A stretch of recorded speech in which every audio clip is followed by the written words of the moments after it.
अस्सलामुअलैकुम नाजरीन। इस किस्त के आगाज में हम देखते हैं कि फातिमा कबीले में वापस पहुंचती है। घोड़े से उतरते ही वो चंद कदम आगे बढ़ती है कि यगीत उसके करीब आता है और कहता है, तुम वापस आ गई हो, शुक्र है अल्लाह का। मुझे बताया गया है कि तुमने अपने भाइयों से बात कर ली है और मलहून खातून ने भी वालिदा से गुफ्तगू कर ली है।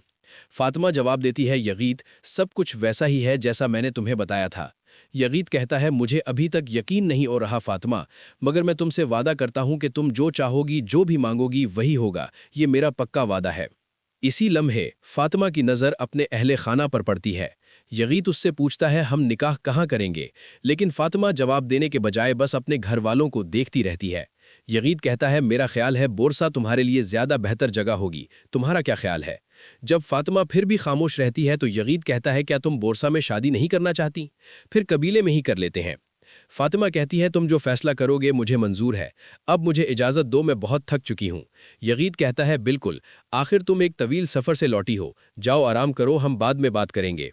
ये सुनकर फातिमा आगे बढ़ जाती है और यगीत भी मुस्कुराते हुए आगे चल पड़ता है। फातिमा को जाते देखकर हलीमा मलहून खातून से कहती हैं, अम्मा जान, शायद आप मुझसे नाराज़ हो, मगर मेरी बहन गलत कदम उठा रही है। ये शादी बहुत बड़ी गलती है। उसके चेहरे से साफ दिखाई दे रहा है कि वो खुश नहीं है। गुंचा कहती है, लगता है वो किसी की जिद में ये फैसला कर रही है। मलहून खातून कहती हैं, वो जिद भी कर रही है और खुद को सज़ा भी दे रही है। मैंने कल रात उससे बात की थी, मगर मैं उसे समझा न सकी। फातिमा फैसला कर चुकी है, मैं उसकी जिद को अच्छी तरह जानती हूँ, वो अपने फैसले से पीछे नहीं हटेगी। हलीमा कहती है, अम्मा जान, आप खुद भी तो ये शादी चाहती थीं। मलहून खातून कहती हैं, मैं तुम्हारी जिंदगी में खुशियां देखना चाहती थी, तुम्हारे रुतबे के मुताबिक शौहर और सुकून भरा घर चाहती थी।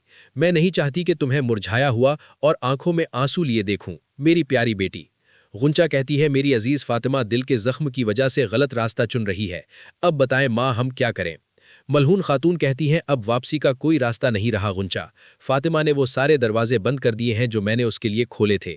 दीदार खातून ने जहेज की तैयारी शुरू कर दी है। यगीत सरदार भी शादी के ख्वाब देख रहा है। अब हमें भी जहेज तैयार करना होगा। फातिमा अपना दर्द भी भूल जाएगी और उस ताजिर को भी। उसे भूलना ही होगा। अब हमें मुत्तहिद रहना होगा मेरी बेटियों। फातिमा को कभी अकेला मत छोड़ना। नाजरीन, इसके बाद हम देखते हैं कि बोरसा में रात के वक्त सुल्तान औरहान, नीलोफर खातून, इस्पोर्चा और नसू एक साथ बैठे खाना तनावुल कर रहे होते हैं। सुल्तान नसू से कहते हैं, तुमने कहा था कि तुम सयाह बन चुके हो और आसमान के नीचे कई मुल्क घुमाए हो, तो हमें बताओ कि तुमने क्या कुछ देखा और क्या सुना। नसू कहता है, मैंने आसमान के नीचे बहुत सी सल्तनतें देखी सुल्तान मुअज्जम, तबरेज़ वाले पूरी दुनिया को चैलेंज कर रहे हैं। सुल्तान कहते हैं, इल्हानी, जो अपने जुल्म से कौमों में जहर घोल रहे हैं। नसू कहता है, मिस्र और शाम अंधेरों में सूरज बनने की कोशिश कर रहे हैं, मगर उनके पास वो ताकत नहीं जो उन्हें कामयाब बना सके।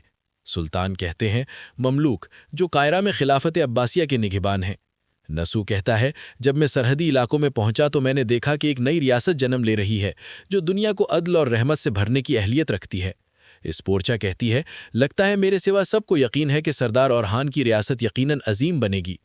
नीलोफर कहती है, शहजादी, शक मत कीजिए। सुल्तान औरहान कहते हैं, वरना हम आपको अपनी फतूहात याद दिला देंगे।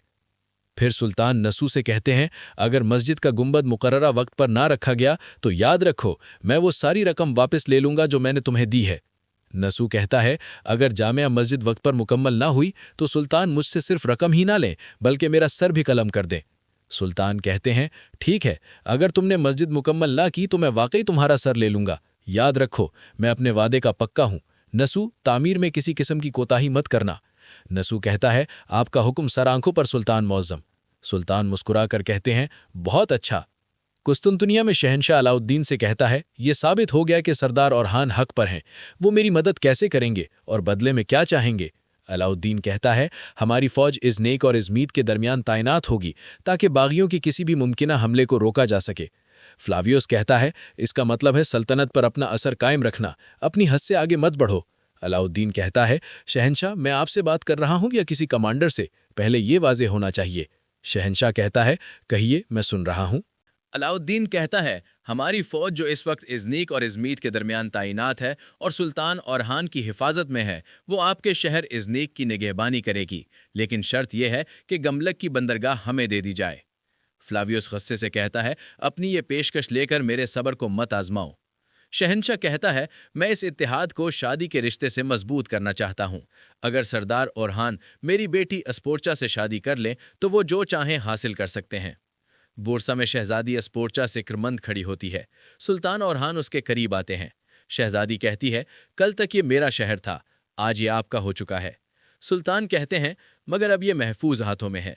शहजादी कहती है, कल शायद दोबारा मेरा हो जाए। सुल्तान कहते हैं, मैं जो चीज़ फतह कर लूँ वापस नहीं करता। अस्पोर्चा कहती है, और मैं जो चीज़ मांग लूँ हासिल करके रहती हूँ।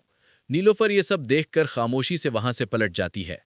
आखिर में फ्लावियस गुस्से से कहता है, मेरे भाई का खून अभी ठंडा नहीं हुआ और अब ओरहान शहजादी से शादी करेगा। बाज़ंतीन की इज्जत की हिफाजत अब मेरी जिम्मेदारी है। अलाउद्दीन आकर कहता है, सवारी तैयार है फ्लावियस, चलें। और नाजरीन, इसी के साथ आज का एपिसोड इख्तिताम को पहुंचता है। वीडियो पसंद आए तो लाइक करें, शेयर करें, सब्सक्राइब करें और बेल आइकन दबाना ना भूलें। मिलते हैं इंशाअल्लाह अगली वीडियो में। तब तक अपना और अपने प्यारों का बहुत ख्याल रखें।